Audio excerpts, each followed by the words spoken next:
Andro maloka sy fisaonana ho an'ny fahalalahana eto Madagasikara ny androandroany raha nambaran'ireo mpanao gazety manoloana ny nandanian'ireo solombavambahoaka ny lalàna amin'ny feno fifandraisana izay tsy nienoana akory ny fangatahan'ireo mpanao gazety.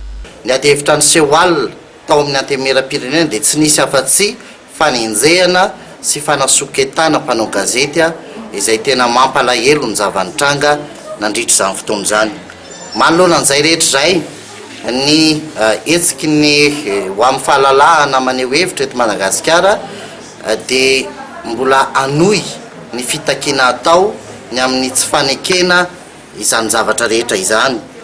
Anamafy ny fitakiany ny mpanao gazety izay manao hetsika ho an'ny fahalalahana manoloana ny fandanian'ny solombavambahoaka ilay lalàna amin'ny feno fifandraisana omaly alina tokony ho tamin'ny 12 alina.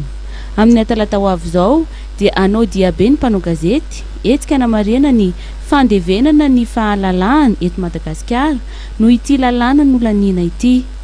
Eny Akorondrano ny fiaingana amin'ny 10 ora ary azo ny tsangambaton'ny fahalalahana eny Analakely.